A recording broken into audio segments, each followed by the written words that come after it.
Boa noite a todos e todas. Bem-vindos, bem-vindas a mais uma reunião, um webinar organizado pela Liga Acadêmica de Saúde Esportiva. Meu nome é Daniel, sou professor do Departamento de Fisioterapia Aplicada da Universidade Federal do Triângulo Mineiro e coordenador da Liga Acadêmica de Saúde Esportiva, a LASE, da Universidade Federal do Triângulo Mineiro. É uma liga que tem uma característica peculiar de ser uma liga multiprofissional, interdisciplinar, que envolve discentes e docentes dos cursos da área da saúde, da UFTM, e que tem como elemento em comum de estudo tópicos na área de saúde esportiva, na área de saúde do atleta. Desde 2020, estamos trabalhando com uma dinâmica de reuniões em formato online, por meio de webinários. Então, a cada 15 dias, sempre trazemos um convidado aqui para participar conosco, trazer um conteúdo de interesse para a área de saúde esportiva e fazer uma discussão a respeito do assunto. Então, nesse sentido, com grande prazer, que nós apresentamos o Dr. Carivaldo José de Rezende Júnior, que tem graduação em Medicina pela Universidade Federal do Triângulo Mineiro, residência em Ortopedia e Traumatologia também, pela UFTM, é especialista em Medicina Esportiva pela Sociedade Brasileira de Medicina do Exercício e do Esporte, especialista em Ortopedia e Traumatologia pela Sociedade Brasileira de Ortopedia e Traumatologia, é membro da equipe de Ortopedia e Traumatologia da UFTM, é um parceiro aí da nossa liga, um colaborador da Liga Acadêmica de Saúde Esportiva, então vem trabalhando conosco já há algum tempo, e que gentilmente aceitou o nosso convite em participar aqui de uma reunião, de um webinar, trazendo um tema bastante atual, que é a morte súbita em atletas, o qual ele vai aqui nos agraciar nos próximos minutos com esse conteúdo. Deixo todos os ouvintes aqui, os ligantes, muito à vontade para realizar perguntas, mas, já como combinado anteriormente com o Dr. Carivaldo, elas serão feitas ao final da palestra, onde faremos então a discussão, um bate-bola aí sobre o assunto.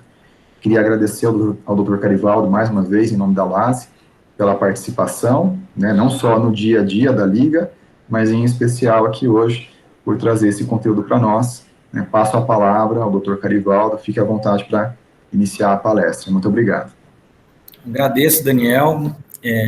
Você sabe que eu gosto dessa parte esportiva, então sempre tem a oportunidade, pode contar comigo. Esse assunto aí da morte súbita em atletas, ele é interessante isso porque ele vai em períodos, né? Então, quando acontece um fato que está num grande evento, volta à tona. Aí discute, depois passa um tempo sem ter, parece que meio que esquece, né? Aí depois volta de novo.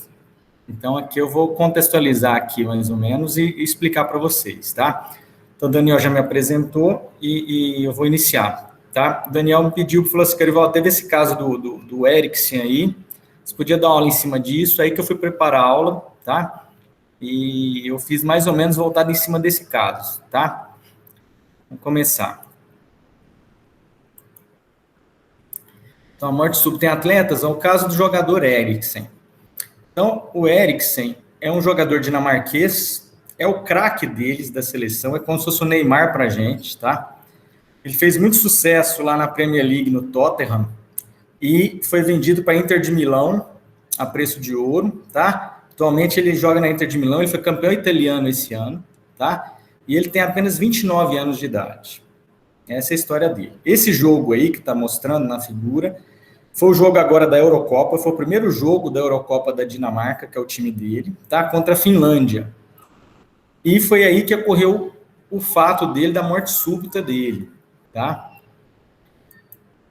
Esse é a hora que ele cai no campo, lá perto da bandeirinha de escanteio, o time dele estava no ataque, a bola é jogada lateral para ele e ele simplesmente cai sem reação nenhuma de proteção com os braços.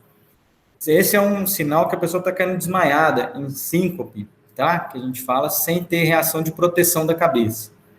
Nesse momento, os atletas percebem, o juiz já percebe, tá? E eles estão, nesse momento, eles não sabem que ele está com uma parada cardiorrespiratória. Eles estão preocupados, principalmente, em ver se tem alguma coisa engasgando a boca, na língua, tá? Ele está de lado, que é a posição que o pessoal fica preocupado para ter algum vômito, tá? E eles falam, na descrição, eles falam que ele teve até alguns episódios meio que parece de convulsão. Isso pode acontecer nesses casos, até a parada completa. Na sequência do lance, percebendo a gravidade, os atletas chamam o serviço médico, tá? Que isso é fundamental ter próximo de quem tem a morte súbita, tá? Até o adversário percebe, chama, tá? Aí lá já está com a equipe médica. A equipe médica, o Eric, se a gente notar, ele ainda está de lado, tá? A equipe médica está fazendo os testes para confirmar o que é o diagnóstico. E ali eles veem principalmente se ele está tendo algum tipo de respiração e se tem pulso, tá? E nesse momento eles provavelmente percebem que ele está em parada cardiorrespiratória. Aí é colocado ele em decúbito dorsal, tá? De barriga para cima. Aqui ainda não, aqui ainda está. Eles estão vendo a parte de pulso e de respiração. E aí, quando ele coloca ele de barriga para cima, aí todos os atletas já percebem a gravidade do caso e começa a manobra de reanimação cardiorrespiratória, tá? Que é fazer a compressão torácica, tá? Essa compressão é importante para dar um fluxo sanguíneo no coração e no cérebro, para permitir, tá? Ele manter a recuperação dele, até a chegada do desfibrilador, que é o ponto principal de salvamento, de aumento de sobrevida nesses casos de morte súbita, tá? Nesse momento eles estão com a reanimação. Aí na sequência, pode observar que o médico agora, ali eles estão meio que escondidos, né, pelos jogadores, mas ele está pegando algum material ali, provavelmente seja o desfibrilador, as pás do desfibrilador, para colocar no tórax dele, para poder fazer o choque que a gente fala, né? E a partir desse momento do choque é que a morte súbita consegue voltar, tá? A pessoa consegue recuperar. Nós vamos falar isso mais em detalhe. Nesse momento, quando está chocando, aí eles deram um jeito de fechar todo o ambiente para o pessoal da torcida não ficar vendo, né? Todo mundo está ali, na torcida não, né? Esse jogo está transmitido para o mundo todo. Então, de forma geral, era para tampar esse momento do choque. Agora é que ele já na maca, tá? E eles já colocaram ele para levar ele para a ambulância, tá? Nesse momento dava dúvida se ele tinha recuperado ou não. Aí tem essa nova imagem, já na saída do campo, onde ele levanta a cabeça, de olho aberto, em reação que realmente ele teve o que a gente chama dessa morte súbita abortada, tá? Pelo protocolo aí que foi correto e conseguiu salvar ele a tempo. Aí a foto dele já no mesmo dia, tá? Ele postou uma foto sua no hospital mostrando que estava bem, certo? Então vamos falar um pouco sobre a morte súbita em atletas. Isso é um paradoxo, por quê? Porque a atividade física, ela reflete o estado de saúde e qualidade de vida. E o atleta é um exemplo de perfeição e de saúde. Então, quando a gente fala morte súbita em atleta, fica por isso que choca tanto, porque a gente não está... É difícil aceitar isso, porque ele é um exemplo de saúde, que ele faz atividade diária, tá? A alimentação tem que ser regrada, tem todo aquele acompanhamento fitness, né? E para ter um rendimento adequado, um atleta de alta performance, e assim, mesmo assim, ocorre esse episódio de morte súbita. Então, por que isso ocorre? Então, quando a gente fala em atividade física de alta performance, ela exige uma alta exigência física, tá? Isso leva a um aumento excessivo da frequência cardíaca, chegando a batimentos a mais de 190 batimentos por minuto, tá? O aumento da ventilação pulmonar, podendo chegar a 40 vezes, tá? O aumento dessa ventilação pulmonar. Pode levar a casos de desidratação, principalmente em atividades de longa duração, tá? Tipo a maratona, tá? Alteração eletrolítica que vem decorrente dessa desidratação. Tem um elevado consumo energético, se a pessoa não estiver bem preparada para aquele exercício, ela vai sentir antes, tá? Pode levar, em alguns casos, até a diminuição da imunidade, tá? Porque a alta exigência física consome tanto o atleta que, às vezes, tem uma baixa do seu sistema imune. Isso é bem descrito na literatura. Mas o principal ponto para a gente chegar nessa aula de morte súbita é que a atividade física em excesso, ou assim, vamos dizer, em alta performance, ela pode ser um gatilho para as doenças pré-existentes. Às vezes a pessoa tem alguma doença que passa despercebida e através da atividade física isso pode ser exacerbado e aí ocorrer esses episódios. Então Então, a morte súbita em atletas, então, existem algumas determinadas doenças cardíacas que podem contribuir para o aparecimento de arritmias durante o esforço. Essa imagem é de um atleta de Camarões, de futebol de campo também. Isso foi na Copa das Confederações de 2003. Ele chamava Foé. E o Foé teve uma morte súbita em campo. E naquela época, em 2003, foi um dos primeiros casos mais marcantes que teve no mundo, assim. Naquela época, ele não conseguiu reverter, não voltou, né, não foi abortada a morte súbita. E se a gente comparar o atendimento naquela época do atendimento de agora, modificou muito, tá? Então, com essas mortes súbitas acontecendo, as competições, tá, de alta performance passaram a se equipar, preparar de uma maneira mais eficaz, né, para abortar esses casos de morte súbita. Então, esse caso é um atleta de Camarões de 2003. Tá, um evento da FIFA, da Copa das Confederações, que é uma Copa que tinha um ano antes da Copa do Mundo, tá? Que era uma preparação, e esse camaronês não resistiu. Então, assim, existem algumas doenças cardíacas que contribuem para o aparecimento de arritmias durante o esforço. Então, tem algumas alterações do coração, que dependem da alta exigência física, estimulam uma arritmia, e essa arritmia pode chegar no que a gente chama de fibrilação ventricular, e aí levar à morte súbita. Foi essa figura aí, de novo, esse atleta, tá? Era um jogo contra a Colômbia, tá? Colômbia e Camarões, nesse evento. Então, a morte súbita, a definição dela, ela pode ser definida como uma morte que ocorre de modo inesperado, instantaneamente ou não, podendo ocorrer até de 6 a 24 horas após a prática da atividade físico-desportiva. Então, na descrição da literatura, aquele evento que ocorre instantâneo ali, ou então pode ser após o exercício, depois de uma janela de tempo ainda ocorrer essa morte súbita por uma arritmia causada lá por aquele exercício. É um evento raro, tá? A descrição da literatura fala de 2,1 casos para cada 100 mil atletas por ano, tá? Então é algo que a gente tem que sempre que dar essa aula, tem que bater nisso, que é um evento raro, e que a atividade física sendo feita de maneira regular, e de uma maneira, não precisa ser de alta performance, a chance de ocorrência é muito baixa. Então, não pode desestimular a atividade física, tá? Aqui é a gente atentar para os cuidados que se tem que ter para não chegar num episódio desse, tá? Agora, não contraindicar a atividade física, tá? E aí é muito importante dividir, quando a gente dá essa aula, esse é um dos pontos mais importantes. As causas de morte súbita em atletas. Ela é dividida pela faixa etária. Existe um número de doenças que causam morte súbita, mas abaixo de 35 anos, a principal causa são aquelas doenças congênitas cardíacas, tá? São as principais causas.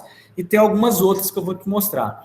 E acima de 35 anos de idade, já é o infarto, que é a doença arterial coronariana que a gente fala, tá? Então, abaixo de 35 anos é muito raro o seu infarto. Pode acontecer também, mas é raro, tá? Essas outras causas aqui é muito mais comum. Então, tem a cardiomiopatia hipertrófica, nós vamos falar um pouco mais sobre ela, a displasia ritmogênica do ventrículo direito, a origem anômala de artérias coronárias, as miocardites, tá? Essas são as 4 principais causas abaixo de 35 anos, nós vamos falar um pouco sobre elas, tá? Pode ter doença valvar congênita ou adquirida da válvula cardíaca do coração, doença de Chagas, outras doenças também infecciosas, tá? Pode levar a miocardite, as doenças do sistema de condução do coração. O coração é um músculo, né, que funciona como uma bomba, e a gente não fala assim, coração bate mais, bate menos, não é a gente que controla. O coração tem o que a gente chama de marca-passo próprio do coração. E ele consegue fazer esse sistema de condução, ele mesmo se conduz, o tanto que ele vai a frequência cardíaca para cima ou para baixo. Uma alteração desse sistema de condução leva ao que a gente chama de arritmia. E a arritmia pode chegar num ritmo que a gente chama de fibrilação, onde o coração ele fica tremendo, tremulando, ele não fica comprimindo, não faz a compressão de bomba, que é a função dele.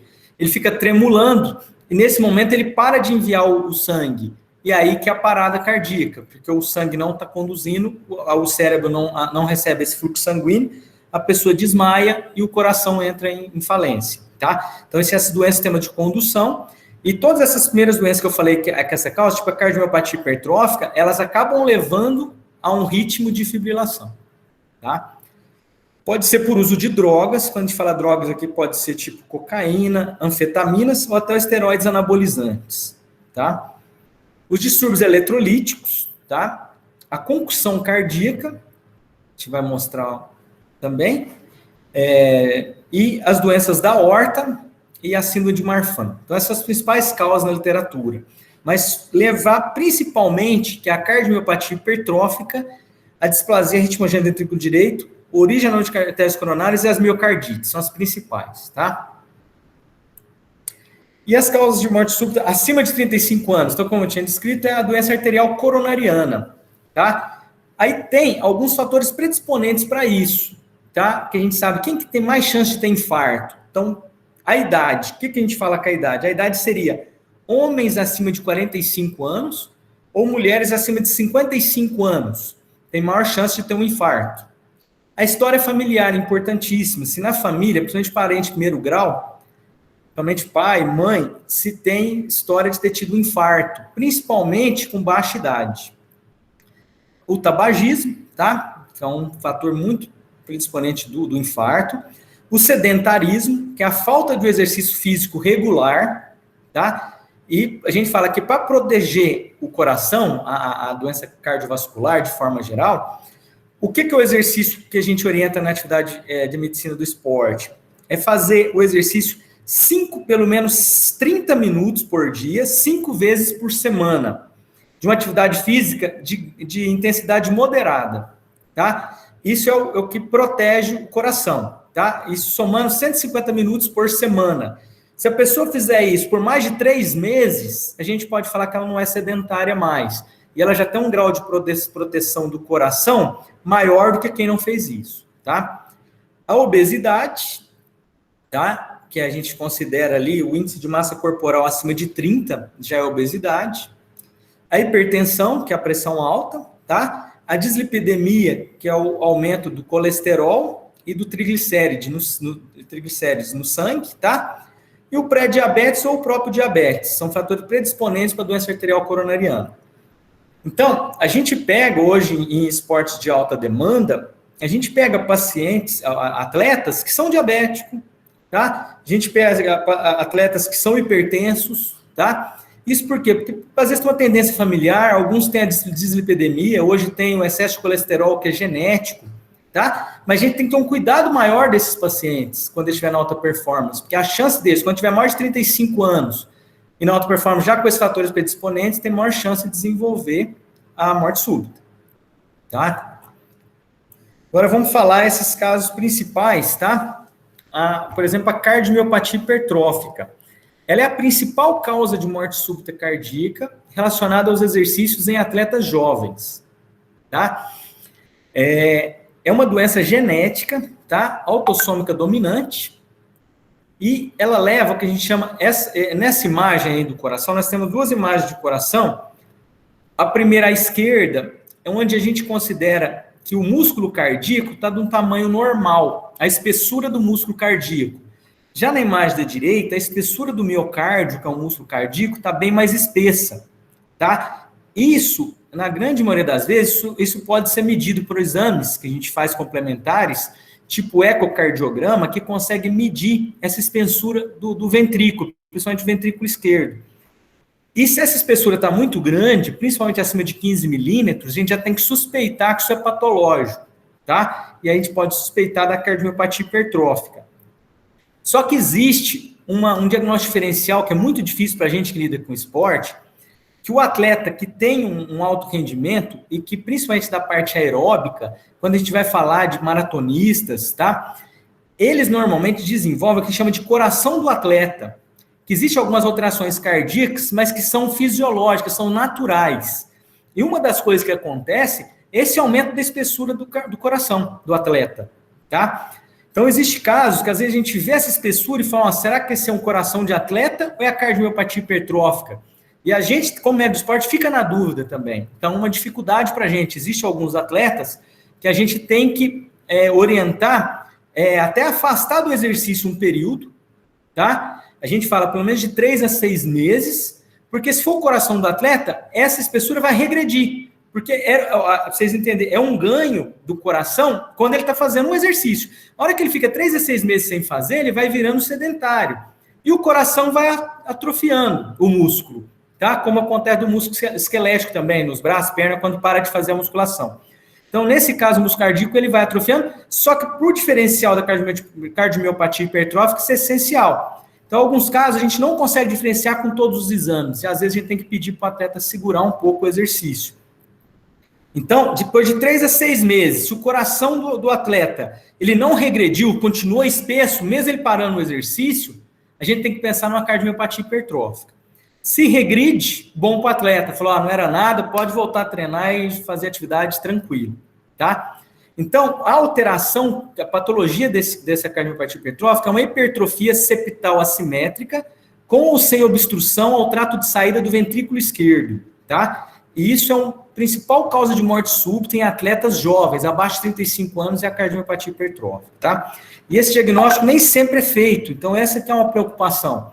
Mas a gente consegue falar que o eletrocardiograma é alterado em 70% a 95% dos casos. Então, se for feita uma avaliação prévia dele fazer as esportes bem feita, pode acertar, saber isso antes e não deixar ele chegar nesse ponto da morte súbita. Tá? Só que você vê, 70% a 95% dos casos vai ver, mesmo assim não é 100%. A gente não consegue ter 100% com as avaliações que ninguém vai ter problema. Tá? Existem alguns problemas que passam, tá? E o risco de morte súbita é diretamente proporcional à magnitude dessa hipertrofia do ventrículo esquerdo. Ou seja, quanto mais espesso o coração, maior chance da morte súbita, tá? Só que a maioria desses pacientes são assintomáticos. E o grande problema é que o primeiro caso, quando ele tiver o primeiro sintoma, já pode ser a morte súbita. Isso que é difícil para a gente, tá? Nesse tipo de caso. A única coisa que tranquiliza a gente é que isso é raro, tá? E o ecocardiograma, como eu tinha dito, tem uma espessura ventricular acima de 13 a 15 milímetros, tá? Que a gente considera que tem que chamar atenção para pensar numa cardiomiopatia hipertrófica. Nesse tipo de caso, quando tem um problema nesse nível, o tratamento indicado é fazer um implante de um cardiodesfibrilador, que a gente chama de CDI, é um cardiodesfibrilador implantável, tá? O que é isso? É tipo um marca-passo, faz uma pequena cirurgia, implanta no coração e fica aqui na pele do atleta, ou de qualquer outra pessoa que tenha cardiomiopatia hipertrófica, não precisa ser o atleta, tá? E o que acontece? Esse marca-passo, ele reconhece o ritmo cardíaco do paciente. Quando esse paciente chega a ter um evento de arritmia, de uma fibrilação ventricular, que ele vai ter a morte súbita, esse cardiodesfibrilador, ele dá um choque automático no paciente. Não precisa de colocar nada, ele já faz esse trabalho. Então, o paciente está lá para pagar, ele leva o choque e acorda de novo. Então, isso, cada vez que entra num ciclo de fibrilação, ele dá o choque automático, entendeu? Então, você está salvando a vida daquele paciente. Só que, normalmente, nesses casos, a indicação para o esporte de alta demanda, de alta performance, é parar. É falar, não vamos para isso, tá? Na diretriz de vários países, assim, que rege, tá? Que aí, uma vez com esse caso de morte súbita, o ideal, ou diagnóstico de cardiomiopatia hipertrófica, é ele não voltar para o esporte de alta performance, tá? Depois, se tiver mais alguma dúvida disso aí, a gente volta, tá? Eu vou passar para outra patologia. Vamos falar da displasia ritmogênica do ventrículo direito. O que é isso? Também é uma doença genética, tá? Onde o miocárdio, que é o músculo cardíaco, ele, em vez de ser célula muscular, ele passa a ser fibrose e áreas de gordura dentro dele, entremeada com os músculos, com as células miócitos normais, que são as células musculares normais. Então, o coração não é só músculo, ele não consegue bombear normal. Tem parte nele que é fibrose e parte que é gordura, fazendo o que deveria ser o músculo cardíaco, tá? E se em algum momento vai dar algum problema, que ele não vai bombear da maneira correta, tá? E agora, qual que é a grande dificuldade dessa patologia? É que ela é de difícil diagnóstico, os pacientes são assintomáticos e têm um eletro normal e, vamos dizer que a minoria é alterado, tá? E a gente tem que fazer para descartar isso um eletrocardiograma, um ecocardiograma, angiografia de ventrículo direito e ressonância cardíaca, tá? Nesse tipo de caso da displasia ritmogênica do ventrículo direito, uma coisa importante deixar claro que ela é considerada uma grande causa de morte súbita em atletas abaixo de 35 anos, mas principalmente na Itália, tá? Os estudos de morte súbita em atletas, eles existem há muitos anos, mas um dos que mais estudaram isso foram os italianos. Desde a década de 80, eles vêm estudando isso, desde 1980. Então, eles fizeram vários estudos e lá eles conseguiram comprovar que grande parte da população deles, principalmente uma cidade específica lá, que a principal causa abaixo de 35 anos é essa displasia de VD, tá? Que a gente fala do ventrículo direito. Então, quando a gente vai para outras populações do mundo, tipo Estados Unidos, que tem também um levantamento bem feito sobre isso, não é tão importante essa displasia do ventrículo direito, tá? A cardiomiopatia hipertrófica é disparada em primeiro lugar. No Brasil, quando a gente vê os estudos do Brasil, muito mais cardiomiopatia hipertrófica e miocardite do que a displasia. No Brasil, até mais miocardite, tá? Então, e quando fecha o diagnóstico dessa displasia ritmogênica do ventrículo direito, também a saída é o CDI, que aí nessa imagem aqui que eu coloquei, essa figura é o desenho do CDI, ó. Então, o CDI é esse aparelhinho com marca-passo, ele ali está mostrando implantado perto do ombro esquerdo do atleta, tá? E ele vai lá dentro da câmara cardíaca e comanda o ritmo cardíaco, e quando precisa ele dá um choque automático para reverter essa morte súbita, que é essa parada cardiorrespiratória que o atleta vem a ter, tá? Vamos passar para outro aqui. Existe também a origem anômala das artérias coronárias. As artérias coronárias são as artérias que nutrem o coração. Então, quando a gente tem um entupimento dessa artéria por algum motivo, é o que a gente chama de infarto, que aí ele não passa a não ter fluxo sanguíneo para o próprio músculo cardíaco, o músculo cardíaco necrosa, é o infarto cardíaco, e não passa esse fluxo para frente, tá? E a pessoa pode levar a morte súbita pelo infarto. Só que existe um outro problema, que é a origem anômala de artérias coronárias, ou seja, onde a artéria nasce, lá no coração, ela nasce no local anatomicamente alterado, tá? Também é raro, mas é muito difícil fazer diagnóstico disso. A grande maioria dos casos de morte súbita que são feitos autópsias depois, a maior parte do diagnóstico dessa origem anômala é feito nas autópsias, que às vezes ele morre sem saber do que era, aí nas autópsias que vão ver que às vezes eles tinham a origem anômala de artérias coronárias. Então, só citando aqui da literatura, a anomalia mais comum é o tronco da artéria coronária esquerda, nascendo no tronco de Valsalva direito, que são 70% dos indivíduos morrem com menos de 20 anos quando tem essa alteração. Os pacientes são assintomáticos, com eletro normal e teste ergométrico normais, tá? Tem que suspeitar em jovens que teve essa síncope, um desmaio induzido pelo exercício, ou qualquer tipo de arritmia ventricular sintomática. Mas torcer para que esses eventos venham e não vá para a morte súbita, porque esses casos podem vir como primeiro caso, já ser a morte súbita, como primeiro evento sintomático, tá? E aí, para estudar isso, tem o ecocardiograma, ressonância cardíaca, tomografia ultra-rápida das artérias coronárias, coronarografia também pode ser necessário para fazer esse diagnóstico. Mas isso aí é só para vocês entenderem que existem outras causas, tá? Ela também não é das mais importantes. A miocardite, essa é uma causa muito importante, principalmente no Brasil. A miocardite é uma doença inflamatória do músculo cardíaco, levando a uma disfunção cardíaca, tá? Então, a inflamação do sistema de condução é arritmogênica e justifica arritmias súbitas. Então, a miocardite, ela pode ser não infecciosa, então inflama o músculo cardíaco, às vezes por drogas, tipo cocaína, álcool, tá? Ou até com esteroides anabolizantes, tá? Ou pode ser infecciosa, por uma virose, bactéria, parasita ou fungo, tá? Isso, de alguma forma, quando o atleta está numa vigência de uma infecção, por exemplo, está com sintoma gripal, febre, a indicação nossa do médico que lida com esse tipo de atleta é tirar ele do jogo. Falar, esse jogo não vai jogar, às vezes você já pode ter visto, no meu time, meu atleta não jogou lá porque o médico não deixou, porque ele estava com febre.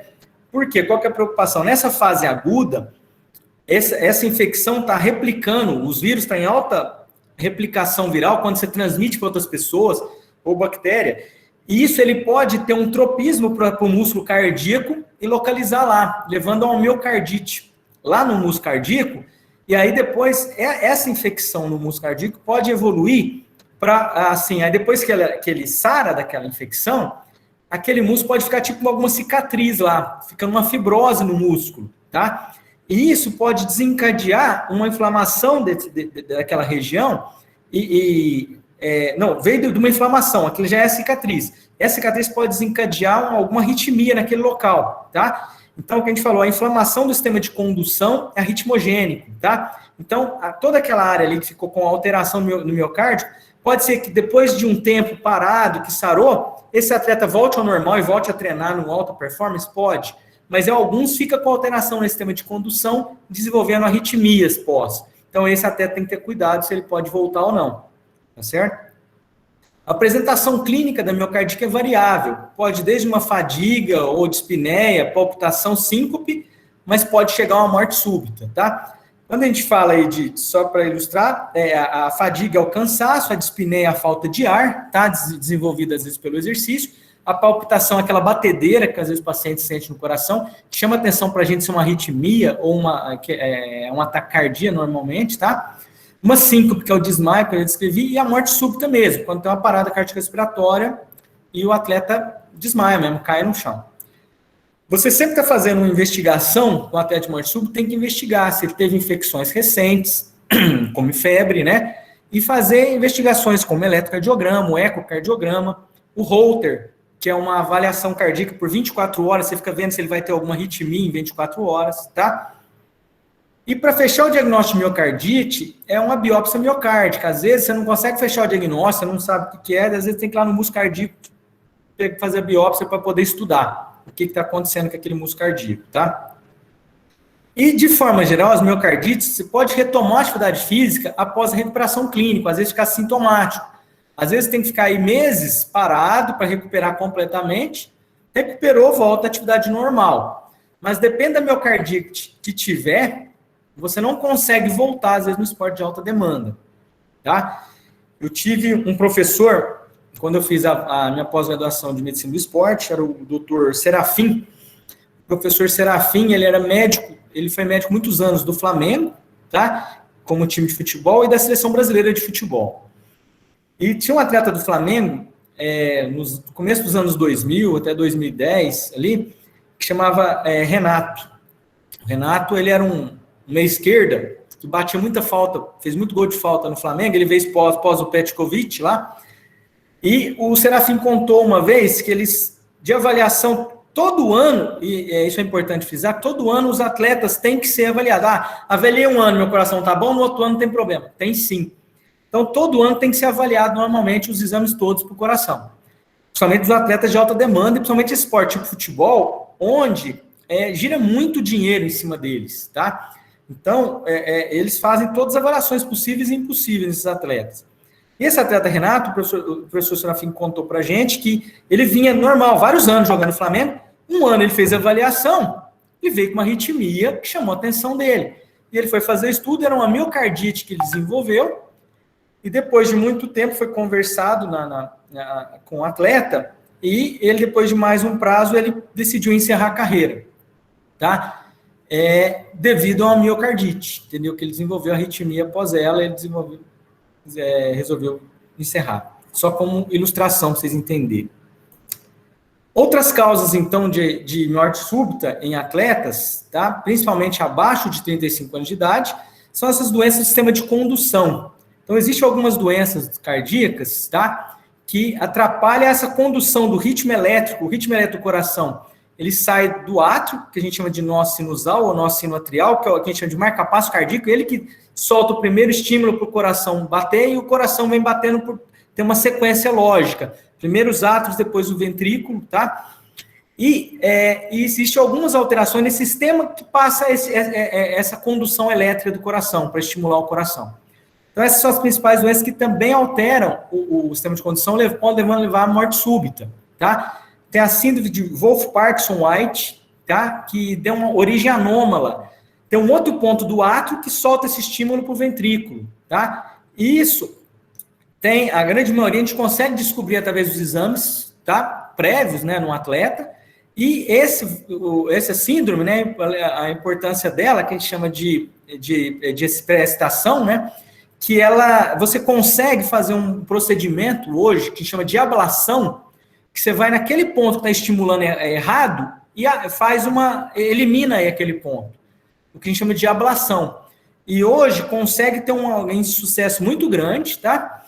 E o atleta voltar para a sua atividade de alta demanda normalmente. A grande maioria volta sem grandes problemas. Tem outra, assim, que é acima do QT longo, tá? Que ela é uma alteração que fica mais longa, a repolarização ventricular, levando a algumas alterações também que pode desencadear a morte súbita, tá? Esse já é um problema mais difícil de voltar também. Quando tem isso ali, a grande maioria é genético também, tá? E existe algumas drogas, alguns medicamentos que podem evoluir para isso, tá? Mas normalmente você controla para aquela droga, tende a recuperar, mas até alguns genéticos que não, que aí fica. E esse, quando descobre um atleta com isso, também, às vezes, precisa até do CDI, e às vezes, nesse caso, também é mais indicativo não voltar para atividade de alta demanda. A síndrome de Brugada também, ela é uma causa comum de fibrilação ventricular idiopática, ou seja, que não se sabe a causa, tá? Também é uma alteração do sistema de condução, também comum levar à morte súbita, tá? A concussão cardíaca, eu pus exemplo aqui de uma luta de karatê aí, só para vocês verem, é raro, mas é mais comum em adolescentes, tá? Onde, vamos dizer assim, no tórax do adolescente, ele não está 100% formado, ainda tem uma complacência maior, que nessa parte do osso externo, das costelas, tem parte de cartilagem, então permite uma complacência maior quando tem um golpe no tórax anterior. Então, por exemplo, um soco dado no tórax, por exemplo, um karatê, quando bate no tórax anterior, e aí a pessoa fala, tem que estar, a gente fala, no momento errado, na hora errada, tudo para acontecer. Então, acontece, durante o batimento cardíaco, você consegue ver, a gente faz ali o eletrocardiograma, você vê o ritmo cardíaco, tem um momento do ritmo cardíaco que a gente chama de zona perigosa do ritmo cardíaco. Se o trauma, o soco pegar no coração naquele momento, na zona perigosa, em vez dele fazer uma repolarização ventricular, o ventrículo vai entrar em fibrilação ventricular. Tá? E é o que a gente chama de concussão cardíaca, tá? Ou commotio cordis, tá? Que a gente pode ler isso na literatura também. Então, é mais comum em esportes de arte marcial, mas é muito comum também no beisebol, quando aquela bolinha às vezes pega no tórax, existem alguns casos assim, descritos. O uso de drogas, como a gente falou, pode ser cocaína, anfetamina, essa que acelera o coração, mas também esteroides anabolizantes, como esse da figura aí que está mostrado.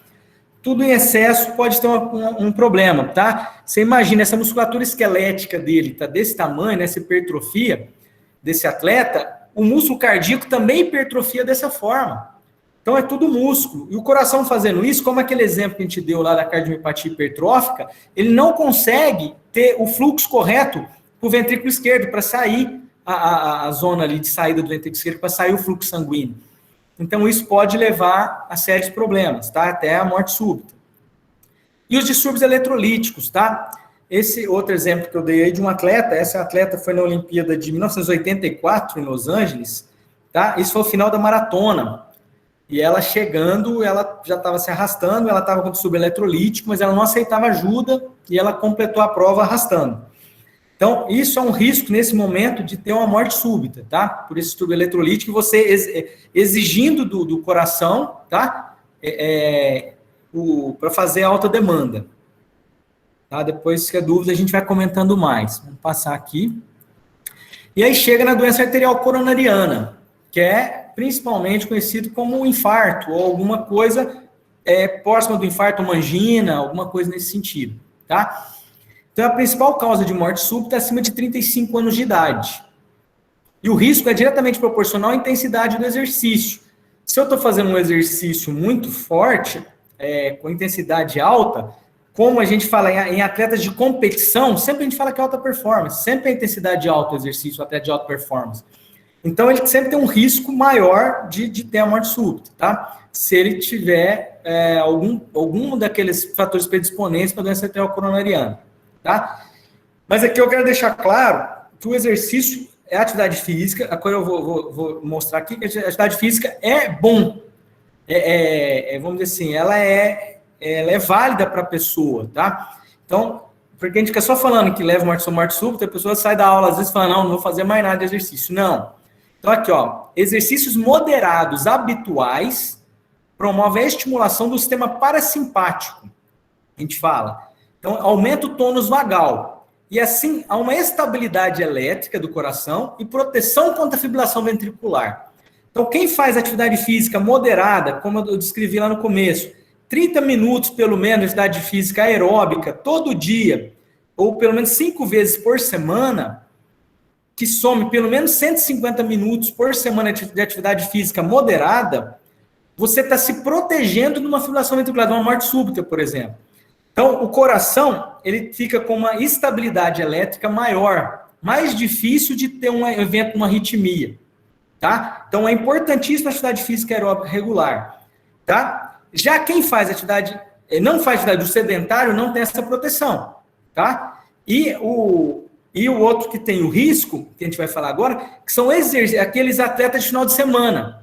É aquele que não faz nada durante a semana e do domingo vai correr uma maratona, ou domingo vai jogar o futebol competitivo, vai disputar uma prova, sabe? Porque aí ele não se preparou, não se condicionou, então o coração não tem aquela proteção da estabilidade elétrica, e quando ele ocasionalmente força muito o coração, fica fácil do coração entrar numa arritmia. Aquele sistema de condução do coração dá uma arritmia e ele faz pode fazer até uma fibrilação ventricular e evoluir com morte súbita. Tá? Então aqui, ó, os exercícios vigorosos ocasionais promovem a estimulação do sistema simpático. Aí levam a instabilidade elétrica e arritmias ventriculares, podendo ser até cardia e fibrilação ventricular. Então, quando a gente fala em exercícios vigorosos, principalmente, alta demanda, é importante que esse atleta, essa pessoa que quer fazer isso, fazer uma avaliação prévia. Passar o que a gente fala, uma avaliação pré-participação. Isso é que vai ser a prevenção da morte súbita desse pessoal, tá? E aí a gente vai pôr a sequência aqui, mas principalmente com o médico do esporte, com o cardiologista, tá? Fazer uma avaliação dessa parte cardíaca da maneira correta, tá? Vamos na sequência aqui. Tá, e a morte súbita em atletas, tá? Então, no Brasil, essa figura aí mostra, tá? Foi um jogo do Campeonato Brasileiro de 2004. Esse atleta que tá caído no chão chamava Serginho. O Serginho, ele jogava num time que chamava São Caetano, tá? Do estado de São Paulo. O São Caetano, na época, era um time muito forte, tá? Disputava para ser campeão brasileiro, tá?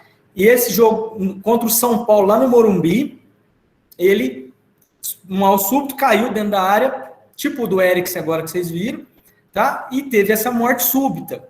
E na época, aqui no Brasil também, isso era muito pouco falado. E o campo não estava preparado para fazer de imediato o que o Eriksen foi feito com o Eriksen agora, tá? Então, isso, depois desses casos que aconteceu com aquele camaronês em 2003 e com o Serginho no Brasil em 2004, aí foi tomando cada vez mais, a FIFA foi pedindo que eles tomassem mais atenção a isso, tá? Principalmente nos torneios da FIFA.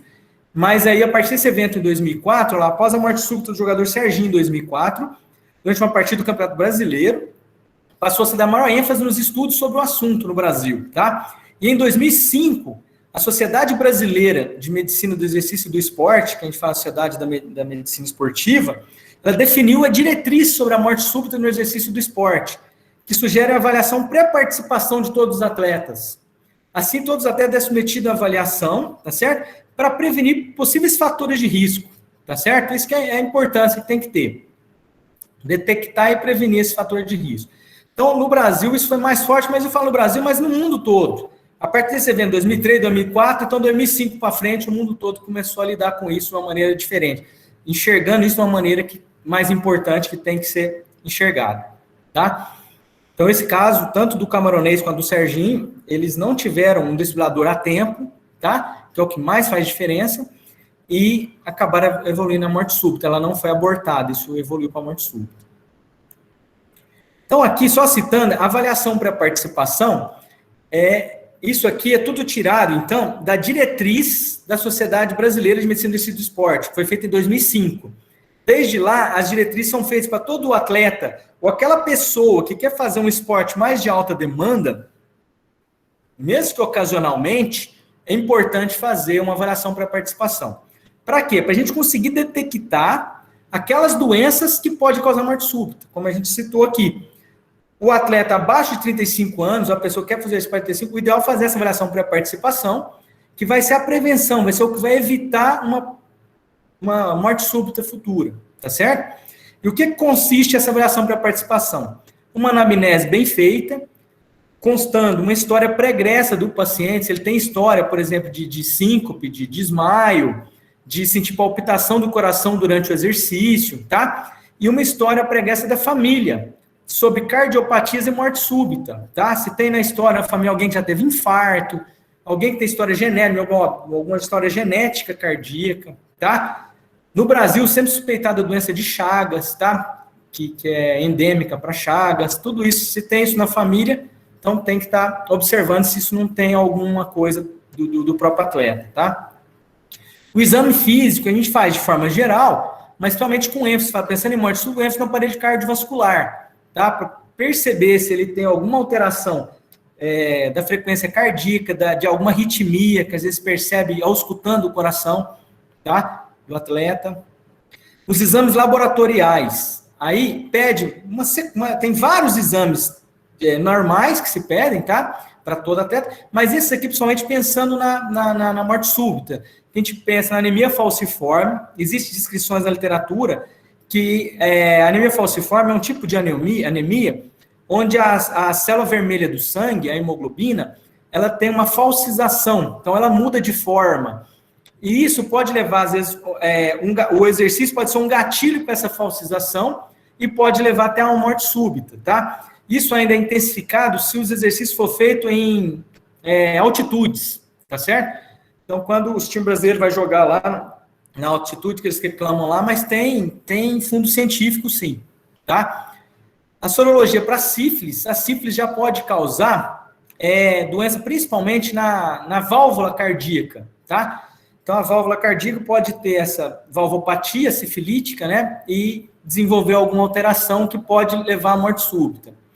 E a sorologia para Chagas, como é endêmico aqui, existe várias formas da apresentação das Chagas, tem muitos assintomáticos, mas tem uns que são sintomáticos. E esses aí, quando faz exercício, pode evoluir para morte súbita. Então, de forma geral, na diretriz do Brasil, é orientado a fazer um eletrocardiograma de repouso, que a gente acha que é muito importante. Na Europa também se pede isso, principalmente na diretriz da Itália, tá? A partir da Itália, a Europa copiou da Itália. Mas, para você ver, nos Estados Unidos, de forma geral, na avaliação pré-participação deles, eles não obrigam a fazer o eletrocardiograma de repouso. Então, isso é de cada local, tá? Os Estados Unidos consideram que o eletro, apesar de ser um exame barato, e eles têm dinheiro para isso, eles acham que o benefício que o eletro vai dar é muito pouco, perto do gasto de falar para fazer em todos os atletas que gostam de fazer exercício nos Estados Unidos. Vai ser um custo enorme e vai ter pouco benefício, tá? Já na diretriz do Brasil, não. É para fazer um eletro de todo atleta ou aquela pessoa que queira fazer um exercício um pouco mais intenso, tá? Fazer o teste ergométrico. O teste ergométrico já não é para todos. O teste ergométrico se usa quando? Quando você percebe uma alteração em algum desses demais. Se na história ele conta que ele já teve uma história de síncope, se na família dele tem cardiopatia, tá? História de morte súbita na família, ou se no exame físico você percebeu um sopro cardíaco, tá? Nos exames laboratoriais ele tem alguma história dessa, tá? Ou o eletro vem com alguma alteração que te chama atenção para aquelas doenças principais, aí você está indicado fazer o teste ergométrico, tá? O teste ergométrico é o teste na esteira ou na bicicleta, onde você faz um exercício físico e você vai estar avaliando o coração durante o exercício físico. Então você vai estar simulando mais ou menos se o coração vai ter algum problema naquele atleta durante ele fazer o exercício. O que a gente vê é que a maioria dos testes ergométricos, ele chega no que a gente chama do submáximo, tá? E que na grande maioria dos casos é suficiente para fazer o diagnóstico, se ele vai desenvolver alguma alteração ou não, tá? Mas existe um outro teste que a gente chama de teste cardiopulmonar do exercício, ou ergospirometria, que é um teste, que é o teste ergométrico, tá? Mas além de ver a parte cardíaca, você está com uma máscara e você vai fazer o teste avaliando a parte respiratória do atleta, tá? Ao mesmo tempo. Então, você consegue, por isso que chama de cardiopulmonar, você está vendo o coração e o pulmão durante o exercício. Então, uma ergometria do atleta, ela passa a ser indicada quando o atleta é de competição. Ele vai disputar uma Olimpíada, agora estamos nas Olimpíadas, vai começar as Olimpíadas. É um atleta de um clube de futebol, de campo, que eles investem muito dinheiro nesse atleta. Então, além do teste ergométrico, eles indicam o teste cardiopulmonar do exercício, que ele dá mais parâmetros. E, normalmente, o teste cardiopulmonar do exercício, ou a ergometria, a gente leva o atleta até o máximo do esforço, tá? Então, quando ele chega nesse máximo, você consegue tranquilizar ele, que ele, nesse período que ele treinou, do basal até o máximo, ele não apresentou nenhum tipo de arritmia, tá? Isso já dá uma tranquilizada. Ou se ele perceber uma arritmia, para o teste, tá? Aí a gente tem que marcar onde que ele tem arritmia e todo exercício dele tem que ser abaixo daquele ponto da arritmia até ele ser tratado, tá? Então, e a ergometria, ela consegue também ainda dar alguns parâmetros para a gente da parte de condicionamento físico do paciente, até dessa troca de gases. A gente consegue medir o que chama de consumo máximo de oxigênio e os limiares anaeróbios 1 e 2, onde a gente consegue prescrever um exercício para o atleta ou para eu volto a falar, a pessoa comum, que não seja atleta de alta performance, mas que queira fazer um exercício, de uma maneira mais correta e mais segura para ela, tá? Essa parte da ergometria, o professor Daniel sabe que eu gosto, eu faço ela, então eu puxo um pouquinho para ela, porque realmente o atleta ele é excelente, tá? E existe alguns casos que baseia, quando você consegue ver alguma alteração dos outros parâmetros, que você pode indicar o ecocardiograma. Como eu tinha falado lá, a cardiomiopatia hipertrófica, o diagnóstico dela é principalmente para a gente no ecocardiograma. Mas o ecocardiograma é um exame que não se indica para todos os atletas, tá? Então, você faz aquela avaliação, se você vê que tem alguma alteração, pode indicar o ecocardiograma, tá? Mas existem alguns clubes, alguns locais que já indica para todos, tá? Isso não é errado, principalmente fora do Brasil, tá? Depois a gente pode detalhar mais alguma coisa, se ficou alguma dúvida, tá? Então, avaliação pré-participação. Então, e o atendimento emergencial, que eu também vou dar uma passada nele. Então, assim, só para vocês entenderem, a morte súbita, ela tem duas formas da gente trabalhar em cima disso. E a diretriz é muito clara. Ou a gente acha na prevenção, fazendo essa avaliação pré-participação correta, tá? E o que eu te falei, não é só a pré-participação antes de começar a fazer exercício, mas se o atleta mantém fazendo, pelo menos todo ano refazer o exercício, a avaliação, tá? Para poder ficar tranquilo que não desenvolveu nada durante esse ano, senão ele pode ter algum problema para frente.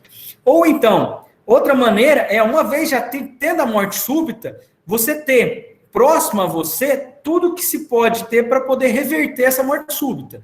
E que foi o que aconteceu com o Eriksen agora, tá? Então, isso a gente que lida com isso é uma coisa muito interessante a gente ver, que uma coisa que eu falei para você, em 2003, 2004, o atleta de alta performance, que ganhava muito, que morria, a grande maioria morria, tá? E agora, em 2020, 2021, o atleta não morre mais, consegue ter isso. Então, esses vão por 15, 20, desses últimos 15 anos, então a evolução dessa parte da medicina esportiva é muito grande, tá? Então, tanto na avaliação para participação, percebendo antes um problema, e já fazendo o tratamento, ou tirando esse atleta de não poder ir para o campo mais, percebendo o problema, ou fazer o atendimento emergencial correto, tá? Então, só lendo aqui, então, a corrente da sobrevivência é da American Heart Association, essa sociedade americana, a Associação Americana de Cardiologia, tá? Ela fez, e a Sociedade de Medicina do Esporte também, do Mundial, que chama de FINS, também abraçou isso aí. Então, você tem que ter 4 tópicos principais ali, por exemplo, você está como médico do atleta, você está no campo ali, tá? E se acontecer alguma coisa, o que você tem que fazer? Ou então, um atleta de final de semana, caiu ali, o que você tem que fazer, tá? Tem que ter primeiro um acesso rápido. O que é esse acesso rápido? Você tem que chegar rápido no atleta que caiu, tá? E perceber, você tem que ter alguns sinais que ele está correndo, que ele está com parada cardiorrespiratória. Você tem que procurar perceber isso o mais rápido possível para ele. Para isso, a gente tem hoje, o que a gente estuda isso, que a gente faz o que chama de ACLS, tá? Que é o suporte avançado de vida no cardíaco, né? No problema cardíaco. Então, de forma geral, você tem que ver se ele tem pulso, tá? Que é o principal, e ver se ele está respirando. O principal hoje, o passo, é o pulso. Então, você percebeu que ele não tem pulso, você já tem que dar sequência. Qual que é o próximo passo? Chamar ajuda, tá? Então, aí no exemplo, aí está 192, que é chamar ajuda, você ligar para emergência. Por quê? Porque mesmo que você reanimar esse paciente, se ele não tiver um desfibrilador próximo, ou pode dar um suporte de continuação do que você fez, ele vai perder. A chance dele perder o que você fez é grande. Tá? Então, o primeiro passo é chamar ajuda, ligar para emergência. Uma vez que a ambulância já está vindo, você já vai dar sequência. Tá? Aí seria, então, a reanimação cardiopulmonar precoce. Tá? Aí você vai fazer a massagem cardíaca. Tá? E essa massagem cardíaca ela é importante no início, até chegar ao desfibrilador. Uma vez já tendo o desfibrilador, o ideal é passar para o desfibrilador o quanto antes. Tá? Esse aí, um desenho na figura aí, é um exemplo de um desfibrilador, a gente chama de DEA. É um desfibrilador externo automático. Ele vem com essas duas pás que é colocada no peito do paciente, tá? E quando você liga ele é preparado hoje para ele ler o ritmo cardíaco do paciente e aquela pessoa que não está habituada, ele te fala se o ritmo é chocável ou não. Porque você tem a parada cardíaca, onde o ritmo está em fibrilação ventricular, que eu te falei que o coração fica tremulando, ou o ritmo de cardíaco, onde ele está em assistolia, ou seja, ele não tem batimento algum. O coração está parado mesmo. Quando o coração está parado, fazer o choque não resolve. Tá? Então, quando você põe o desfibrilador, ele vai funcionar se o ritmo for de fibrilação ventricular. Se ele tiver fibrilação ventricular, ele vai te avisar assim, ritmo chocável, preparar para o choque. E aí você dá o choque. Tá? Então, ele já te avisa isso. Tá? Então, assim, a reanimação é importante até chegar ao desfibrilador. Chegou ao desfibrilador, ele vai te avisar, você vai chocar ele. Tá? Uma vez chocado, a chance de sobrevida dele é muito alta. Então, assim, se você consegue chocar dentro de alguns minutos do ocorrido, a chance de voltar é muito grande. Mas mesmo assim, só para vocês entenderem, uma morte súbita, a grande maioria vai a óbito ainda. Recupera 80%, 90% dos casos que não recupera. Vai recuperar 10% a 20% dos casos de morte súbita. Tá? Então a recuperação é mínima. Então o Erickson, ele pode contar que ele estava em 10% do que teve sorte aí com a morte súbita. Mas é uma sorte dentro do quê? O que estava lá? Estava tudo meio que pronto para fazer. O médico entrou rápido, como a gente mostrou lá no começo, perceberam que não era convulsão ou alguma coisa, já viraram ele com manobra cardíaca, da manobra cardíaca já foi para o passo 3, desfibrilação, desfibrilou, ele voltou, acabou. Aí já pôs o suporte. Aí o 4, ó, que é o suporte avançado de vida precoce. O que é? Já tem que pôr apoio ventilatório dele, pegar a veia para já começar medicamento, principalmente para evitar uma nova arritmia, tá? Então você já tem algum suporte para fazer e continuação do tratamento, tá? Você já vai na ambulância e depois no hospital. Certo, gente? Tá acabando. Então aqui, ó, a morte subcardíaca. Então ela pode ser evitada, ter a prevenção, que é a avaliação pré-participação, ela ser abortada com o atendimento emergencial, tá? Esse é um exemplo no campo, tá? Fazendo a avaliação, tá, do atleta. E da avaliação pré-participação, essa aqui eu coloquei uma imagem que é até minha, tá? Que eu tinha aqui no meu arquivo, quando eu fui médico do esporte de um time de futsal, tá? Lá de Orlândia, eu fui lá por alguns anos, e eu tive a oportunidade de cuidar do atleta Falcão, que foi o nosso Pelé do futsal aí, ele jogou com a gente lá por 2 anos, e esse é o momento de eu fazendo uma avaliação pré-participação nele, então a gente fazia lá todo ano certinho as avaliações, tá? Graças a Deus nunca tive problema, mas eu posso citar quando a gente vai para uma quadra lá, somente com o Falcão jogando, eu ficava com o desfibriladorzinho aqui do meu ladinho, aqui torcendo, rezando para não precisar usar. Agora, vem a pergunta aqui para fechar a aula. O Erickson poderá retornar ao futebol? Então, aqui, ó, só lendo a figura aí, ó, um desfibrilador será implantado no coração do Christian Eriksen. Então, já foi visto, já, que ele vai precisar usar um desfibrilador. Eu ainda não vi se o diagnóstico dele já foi fechado. Depois, se alguém souber, pode até me falar. Mas já viu que vai precisar fazer o desfibrilador nele, tá? Esse CDI. E, normalmente, o que a gente estuda, principalmente a diretriz do Brasil, tá? Após a implantação do CDI, normalmente libera apenas atividades físicas não competitivas, ou seja, ele teria que parar com o futebol, certo?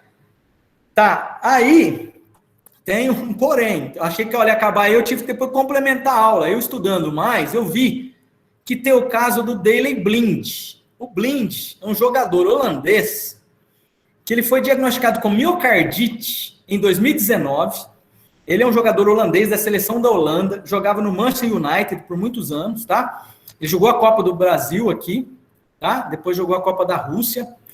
E ele, atualmente, ele joga no Ajax da Holanda. Mas o que acontece? Ele fez o diagnóstico de miocardite, a miocardite dele não cessou, desenvolveu algum componente arritmogênico, e ele teve que ser necessário usar um CDI em 2019. Tá? Então, ele tem que a gente chama de um cardiodesfibrilador implantável nele, tá? E ele voltou a jogar futebol no Ajax, no time holandês, em fevereiro de 2020. Por quê? Na Holanda, a diretriz da Holanda, a sociedade holandesa lá, permite jogar, tá? Já no Brasil não permite, tá? Então, assim, ele não chegou, olha como que é. Na avaliação pré-participação, percebeu a miocardite dele, tá? E essa miocardite, para ele jogar, para ele viver tranquilo, ele teve que pôr o CDI. Mas eles permitiram ele jogar. Ah, mas tá tudo bom? Não tá tudo bom, não. O que aconteceu? Ele começou a jogar em fevereiro de 2020. Em agosto de 2020, jogador do Ajax cai em campo após desfibrilador desligar durante a partida. E aí, Daley Blind foi diagnosticado com inflamação no músculo cardíaco em 2019 e desde então usa o aparelho interno para jogar. A publicação de 26 de agosto de 2020. Só que depois eu fui estudar mais a fundo esse caso. Na verdade, não foi que o desfibrilador desligou, não. O desfibrilador dele deu choque nele. Então, na verdade, ele começou a passar mal no campo, ele estava tendo uma morte súbita, que foi abortada porque não precisou podeia nele, porque ele já estão implantado. Então, a hora que ele passou mal no campo, começou a desmaiar, deu choque, ele voltou. Ele voltou, mas ele, mesmo assim ele saiu do jogo, tá? Entrou no lugar dele, tá? Mas ele jogou, ele teve um mal-estar, chocou e ele voltou. Então, ele teve uma morte súbita abortada durante um jogo de futebol. Então, a controvérsia se volta ou não a jogar, tá? Então, esse foi o caso do Daley Blind, tá? Ele jogando pelo Ajax, o Ajax é vermelho, tá? E ele em campo, sendo atendido, em agosto de 2020, tá? Depois ele voltou, sentou, mas saiu do jogo nesse dia, tá? Então, e a imagem agora é atual dele, ele já tá mais carequinho, mais velhinho, ele tá jogando pela seleção da Holanda na atual Eurocopa agora, tá? Então, essa foto é dessa atual Eurocopa, ele jogou pela Holanda, tá? Obrigado. Muito bem, doutor Carivaldo, parabéns pela palestra, acho bastante informação aqui para a gente fazer um bate-papo com os ligantes, com os ouvintes. Fiquem à vontade para colocar aqui as perguntas, dúvidas via chat, ou se quiserem fazer as perguntas, né, via áudio também, só levantar a mão que eu passo a palavra aí, né, de uma forma organizada.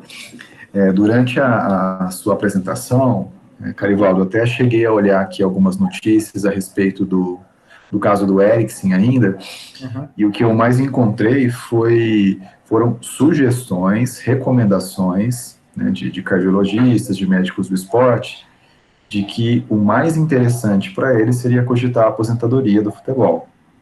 Né? Perfeito. E só complementando, Daniel, na verdade é o seguinte, ele joga atualmente na Inter de Milão. Na Itália não permite. Então, os médicos da Itália lá que coordenam essa parte falou que na Inter de Milão ele não joga mais, entendeu? Porque a Itália não permite. No Brasil também não permite, tá? Uma vez com essa morte súbita, é muito arriscado você pôr o cara para ficar tomando choque lá, entendeu? Então, esse caso do Blind foi isso, entendeu? Então, ele voltou a jogar, menos de 6 meses, mais ou menos, depois ele teve um outro episódio, tá? Então, agora, ou ele desiste ou ele vai lá para a Holanda. Exatamente, tinha uma notícia que falava que a Itália é um país que tem leis um pouco mais rígidas, um pouco mais severas, no caso, pela proteção do atleta, né, até priorizando a saúde do próprio atleta, então, e que na Itália ele não teria espaço para retomar a prática esportiva após um evento como esse. Talvez em outros países com uma legislação um pouco mais branda, ele teria essa oportunidade, caso ele tenha a intenção de retornar à prática competitiva, né. O Ângelo colocou aqui no chat, né? Por coincidência, o Eriksen e o Blind jogaram juntos no Ajax entre 2009 e 2013, né? Então... Perfeito. Depois aí ele foi aí o Eriksen acabou fazendo a carreira do Tottenham depois, né? E o Blind foi para o Manchester United. Exato.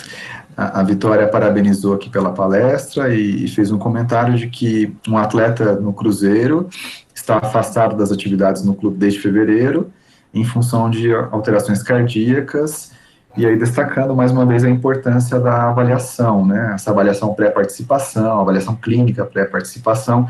Claro que hoje, nesse momento aqui, você trouxe como foco as questões de ordem cardiológica, mas essa avaliação clínica é muito mais abrangente, né, e envolve outros sistemas também, na mesma intenção de mapear fatores de risco, né, para eventuais situações que possam ter, né, uma repercussão clínica na condição de saúde do atleta. Então, acho que essa mensagem é muito importante você trazer aqui para nós. Temos aqui alunos, né, graduandos, eventualmente profissionais de várias formações, mas essa avaliação clínica, ela passa, né, não só pela atuação do profissional médico, mas ela também tem um suporte, né, de outros profissionais que também vão, cada um dentro da sua esfera de atuação, mapear, né, componentes importantes também para identificar fatores de risco para disfunções aí desse atleta ou para averiguar as condições de saúde dele. E fundamental, né, chamar atenção para que isso seja uma rotina, né, para todo atleta ou esportista que vai iniciar uma prática esportiva ou para aqueles que já praticam, por rotina, fazer isso anualmente. Acho que é muito importante essa mensagem que você nos trouxe aqui. Eu posso complementar, Daniel, porque assim, né, claro, fica à vontade. A avaliação pré-participação hoje, ela é multidisciplinar, né? É isso que o Daniel sabe, a gente tinha até um projeto para a gente trabalhar aí os atletas aí no ambulatório, a gente ia fazer essa avaliação cardiológica, tem um cardiologista, a avaliação do médico do esporte, tá? Mas aí depois teria fisioterapeuta, nutricionista, tá? A gente tinha toda uma equipe, né, para fazer todo esse trabalho, tá? O profissional de educação física, fazer avaliações, para a gente poder quantificar o atleta, o nível que ele está de condicionamento, que dá para a gente melhorar a performance dele até, mas também para prevenir, né, esses eventos que possam causar prejuízo para ele dali para frente, tá? Então, essa é a principal ideia. Agora, trazendo aqui para a parte da morte súbita em si, o que as diretrizes falam atualmente é que, por exemplo, quando você está lidando com uma equipe de futebol, por exemplo, que todos que estão ali no staff da equipe ali, que está no campo, o treinamento emergencial tem que ter para todos, certo? Então, na hora vai ter um médico da equipe, mas normalmente no futsal, quando eu lidava lá, era muito eu e o fisioterapeuta lá, entendeu? Então, o Saulinho, então um abraço para o Saulo. O Saulo não foi fisioterapeuta nosso lá há muitos anos, então ficava eu e o Saulinho. Então, quando a gente fazia o atendimento, tá? A gente já tinha mais ou menos, o que vai fazer? Eu vou para essa parte, eu vou estar reanimando, você vai entrar aqui, porque já tinha o passo a passo, se acontecer, a gente tinha um treinamento, tá? Então, toda equipe que lidar com atleta, no caso o fisioterapeuta vai lidar com atleta em algum momento, tá? Então, se tiver esse evento, se alguém que pensa com um time, provavelmente, tem que ter esse treinamento prévio, entendeu? Perfeito. Eu acho que com isso você também já respondeu a pergunta que a Eva fez. Se eu entendi bem a pergunta, ela trouxe aqui qual o papel principal do profissional da fisioterapia em casos como esse. Então, se é realmente pensando no evento, né, um evento, por exemplo, que ocorre com o atleta em campo, né, e que coloca em risco aí direto a sua vida, o fisioterapeuta ele pode fazer parte dessa equipe que vai prestar esse pronto atendimento ao atleta, como o Dr. Carivaldo mencionou, desde que ele tenha a capacitação e a formação adequada para isso. Faz parte da grade, né, do fisioterapia, dos cursos de graduação em fisioterapia, noções em disciplinas de pronto atendimento, assim como em outros cursos também. Na verdade, são informações que deveriam ser muito mais difundidas na população em geral, né? Não só para os profissionais ou futuros profissionais, né? Claro que dentro de certos limites, né? Mas são informações que sempre são válidas serem difundidas, né? Conversadas, disseminadas, porque esses eventos acontecem no esporte, mas acontecem fora do esporte, né, e acontecem no dia a dia das pessoas, no cotidiano, nos mais diferentes ambientes. Então, essa educação, né, em pronto atendimento e as noções básicas de pronto atendimento, elas devem ser estimuladas na população em geral. Para quem trabalha com um atleta, né, e o fisioterapeuta é um desses profissionais que pode fazer parte dessa equipe que presta o pronto atendimento, em apoio, né, com os profissionais médicos que atuam também na vanguarda desse tipo de assistência. E eu falo eu não que sei...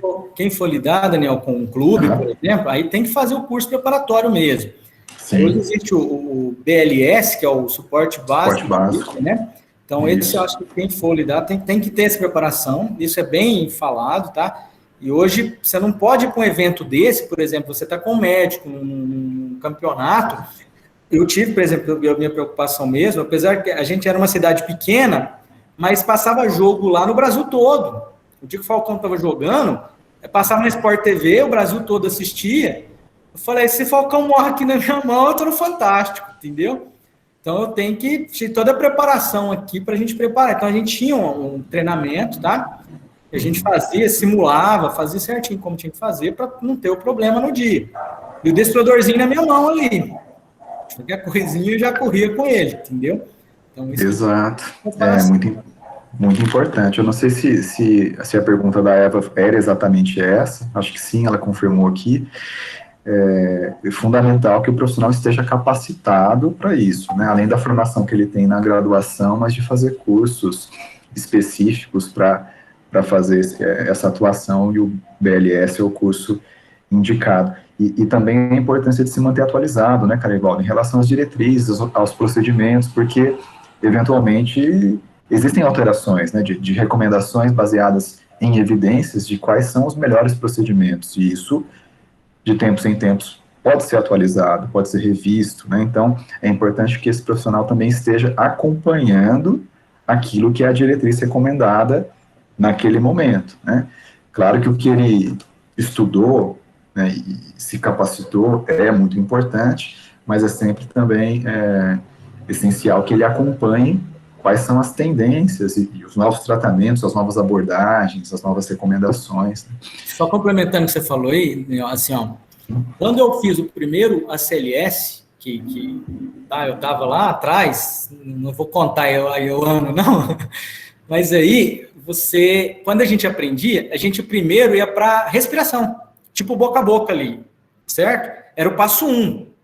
Depois você ia para massagem, isso acabou. Então, a diretriz vai se evoluindo. Hoje você vai direto para o coração. É a massagem, mas se você tiver desfibrilador, é o desfibrilador de cara. Entendeu? Você já tem que acelerar isso aí. Entendeu? Aí, após isso, foi visto que a chance de sobrevida aumentou. Entendeu? Perfeito. Fiquem à vontade para fazer mais perguntas, né? Aproveitem a presença do nosso convidado aqui. Né, se preferirem, né, fazer a pergunta oralmente, é só usar a ferramenta de levantar a mão que a gente passa a palavra para que vocês possam perguntar para o Dr. Carivaldo.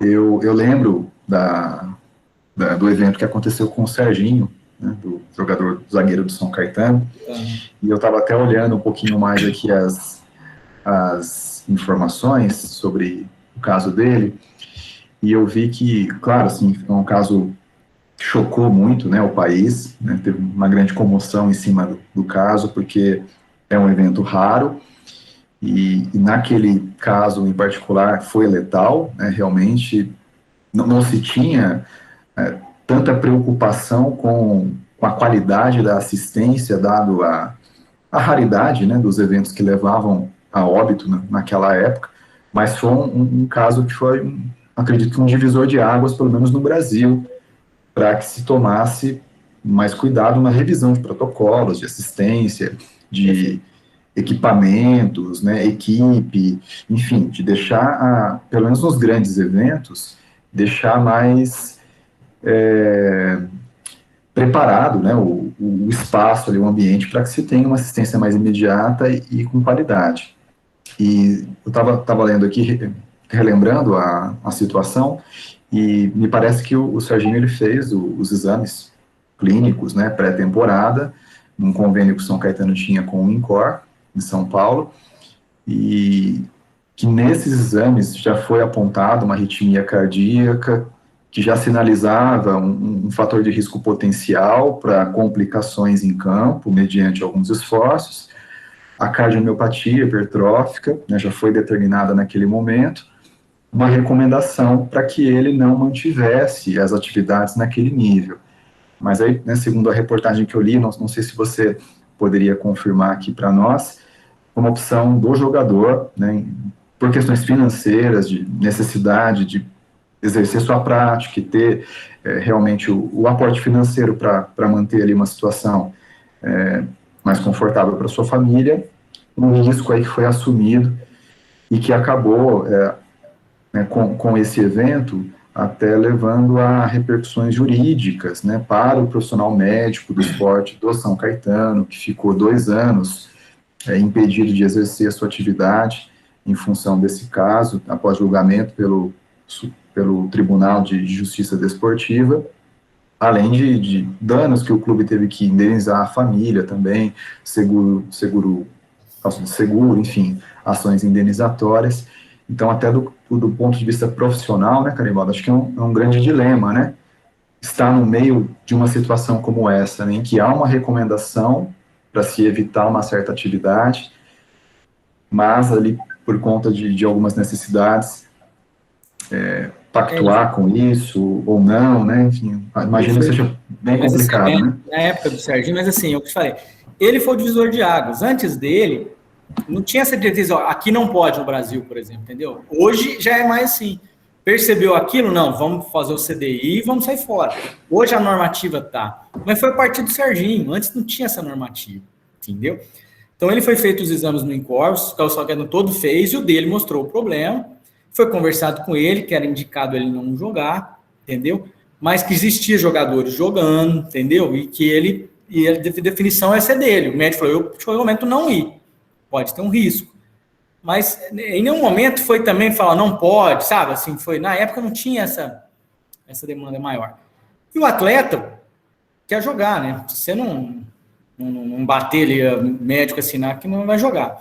E na época, o problema, assim, quando você com o São Caetano, o médico de São Caetano foi o bode expiatório, porque, entendeu? Na época, não tinha diretriz, aí deixava a critério do atleta e ele optou por jogar e acabou acontecendo com ele. Então, a hora que o médico de São Caetano chegou lá, já fez a reanimação, a hora que ele pede o desfibrilador, a ambulância não tinha o desfibrilador, que estava no campo, estava trancada, a ambulância conseguiu, não tinha... Então, foi todo um evento para não dar certo, entendeu? Aí ele foi só com reanimação até chegar no hospital, mas já saiu dali sem chance de sobrevida, entendeu? Mas ele tinha o problema, era cardiomiopatia mesmo. O melhor para ele era não ter continuado mesmo. Perfeito. Vou pedir desculpa aqui para o Bruno, que eu acabei não vendo que ele tinha se inscrito antes. Eu vou passar aqui a palavra para ele, acho que ele quer perguntar oralmente. Bruno, fica à vontade. Boa noite. A minha observação era exatamente essa, porque eu também vi essa reportagem, e lá o doutor Antônio Carlos Avanza, ele fala que foi uma morte anunciada, né? Tá baixo o volume? Tá baixo, mas pode falar. Então, porque o caso do Serginho foi uma morte anunciada, por conta disso, já tinha sido orientado. Aí eu queria saber se hoje teve alguma mudança, assim, por exemplo, de todos os clubes têm que encaminhar a CBF ou a instituição que organiza uma avaliação, os exames complementares que vão fazer essa liberação, ou fica a cargo do médico do clube também para fazer essa liberação e está tudo ok? Tá, Bruno, assim, ó, na verdade, assim, existe a diretriz da sociedade, aquela que eu falei para vocês, e o ideal é que todos seguissem a diretriz, tá lá é cumprir.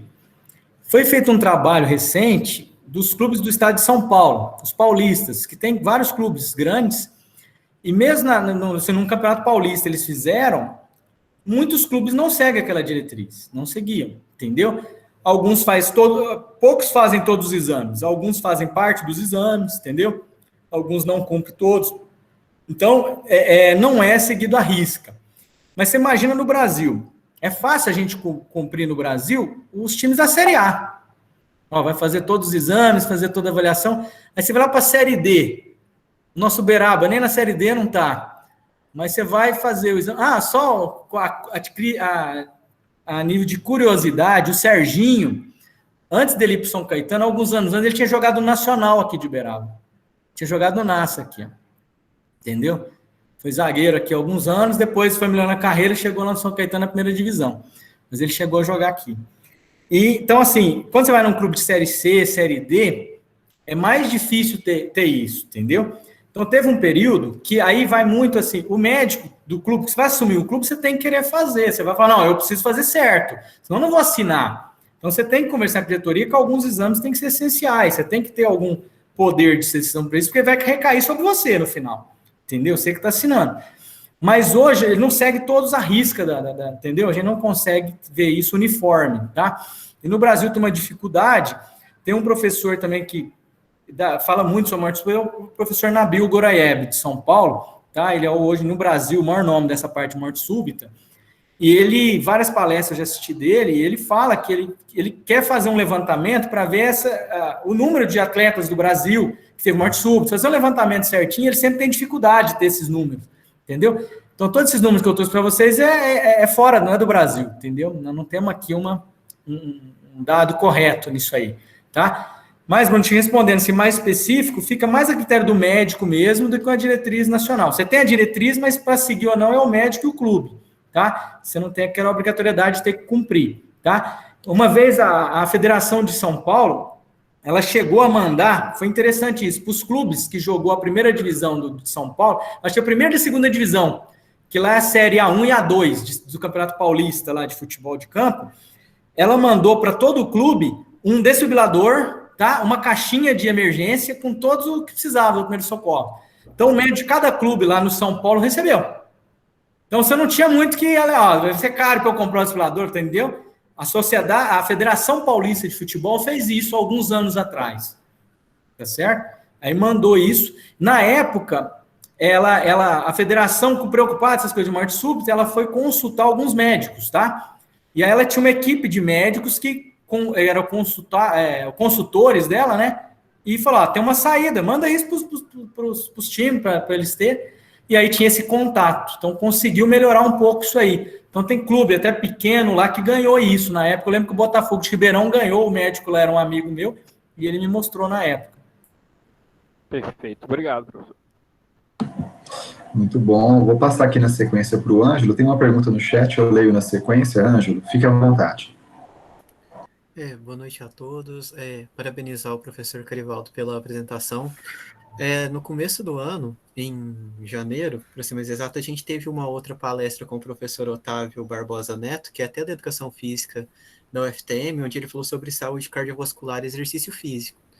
Em parte da apresentação, ele só citou, foi bem por cima, sobre a questão do coronavírus e do tropismo que o vírus tem pela musculatura do coração, onde alguns estudos já naquela época mostravam que havia um dano ali que o vírus pode deixar naquela musculatura. Eu queria que o professor Carivaldo nos dissesse se de lá para cá, de janeiro para cá, há mais alguma evidência que surgiu. Até teve um caso de uma morte de um brasileiro lá em Portugal, o Alex Apolinário, que eu fiquei curioso, fui pesquisar, mas o time dele não revelou se ele teve a Covid ou não. Então, existe mesmo esse cuidado agora no esporte de alta performance com a Covid também, em relação a questões cardiovasculares? Então, Ângelo, na verdade, entra naquele assunto que a gente falou das miocardites, tá? O vírus vamos dizer assim, um patógeno que pode evoluir com a miocardite, tá? A gente chama de miocardite viral. E aí tem vários vírus, tá? Aí a gente tem uma lista lá, pelo menos uma meia dúzia dos vírus mais comuns de ter tropismo do coração. E o coronavírus entrou na lista agora, é um sétimo que está na lista para poder ir para o coração, entendeu?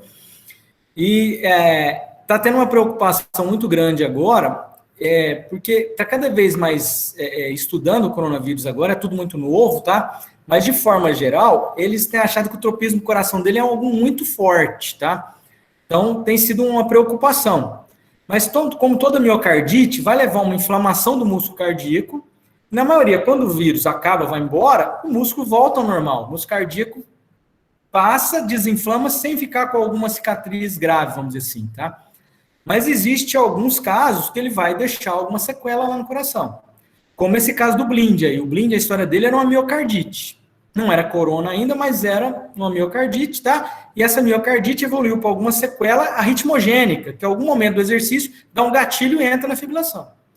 Então, essa miocardite viral é preocupante. Do coronavírus, em particular, ainda está tudo muito em estudo. É difícil afirmar alguma coisa concreta agora, mas o que se tem aqui, não sei se da época que o professor Otávio falou para cá, mas é que o tropismo cardíaco tem sido algo bem importante, tá?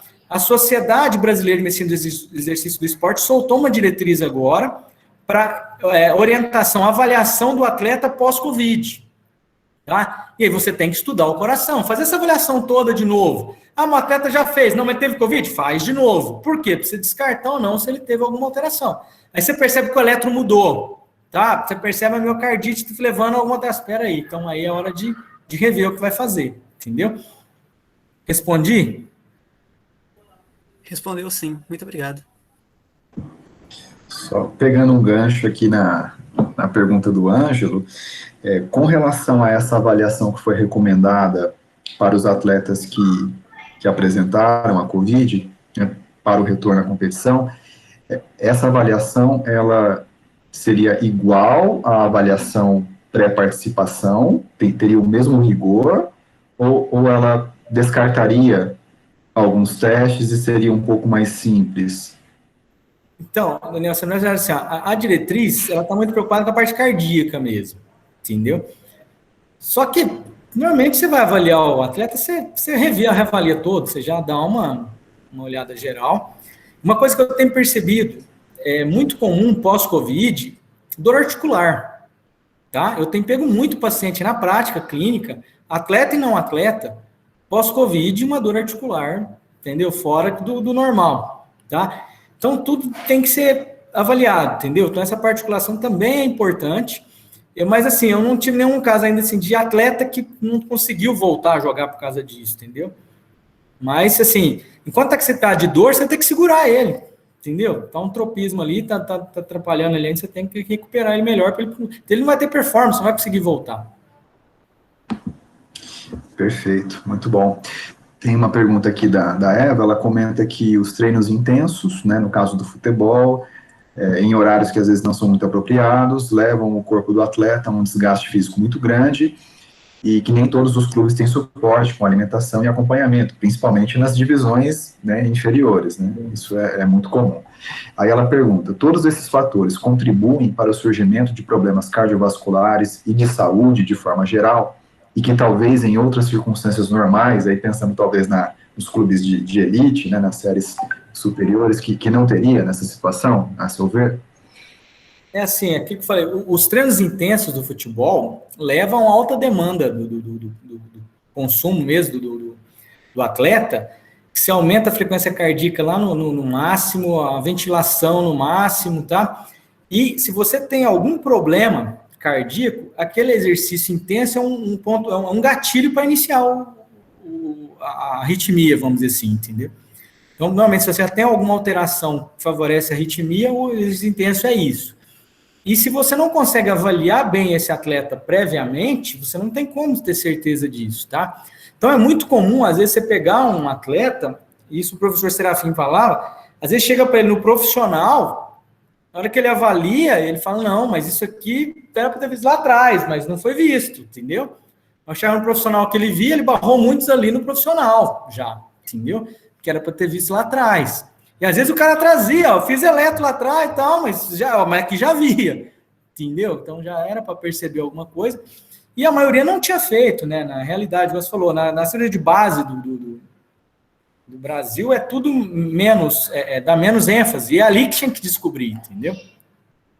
Então, acho que quando você vai na clínica de base, você começa a exigir muito disso, os caras te tiram fora. Na clínica de base, normalmente, nos times não tem nem médico, entendeu?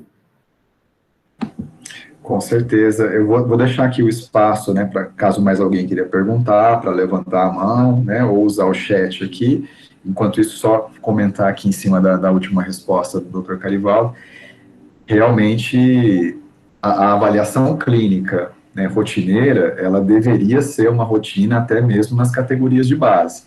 E aí, como, infelizmente, no Brasil ainda nós não temos isso implementado, apenas em grandes clubes, e olhe lá, né, como isso também é feito na base, então realmente criam-se lacunas muito grandes, né, e certamente alguns problemas que acabam acontecendo futuramente com o atleta, se diagnosticados, né, há um tempo anterior, com certeza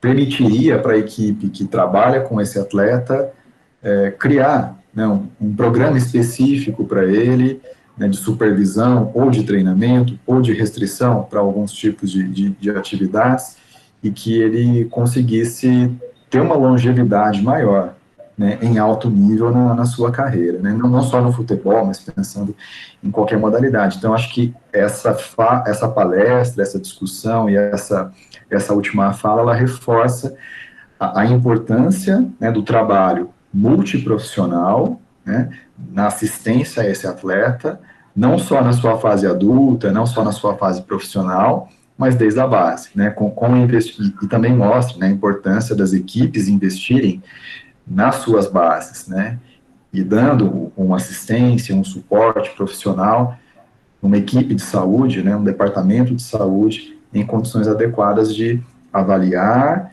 e intervir, né, sobre esses atletas já nas suas categorias de base. Acho que essa mensagem é muito importante, né?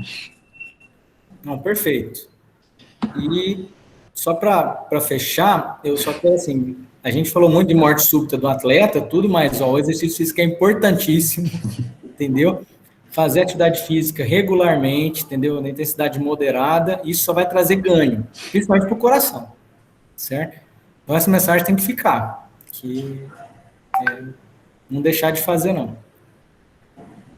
Perfeito, acho que ficou, né, a mensagem ficou bastante clara, acho que vimos, né, alguns perigos relacionados à atividade física, né, nessas situações que foram colocadas aqui, mas isso de forma alguma coloca em detrimento a importância da atividade física controlada, né, adequada ao nível de condicionamento, né, do praticante, orientada por profissionais, né, competentes, após uma avaliação, após um exame que possa dar os indicadores para a correta prescrição dos exercícios. Eu acho que essa mensagem realmente ela não poderia ficar de fora aqui do fechamento do nosso bate-papo aqui, do nosso webinar. Eu queria agradecer mais uma vez ao Dr. Carivaldo, né, que é parceiro da LAS, então é muito importante aqui para nós a sua participação, não só no dia a dia, mas às vezes pontualmente, né, nessas situações de trazer um conteúdo para a gente conversar, discutir com os ligantes e depois também colocarmos no nosso canal. Então, mais uma vez, né, eu agradeço aqui em nome da nossa liga. Tranquilo, eu que agradeço. Valeu, um abraço a todos, hein? Boa noite. Muito obrigado, então. Com isso, nós encerramos o nosso webinar. Gostaria de desejar uma boa noite a todos, uma boa semana, fiquem bem. Nos vemos daqui a 15 dias mais uma vez. Um abraço. Tchau, tchau.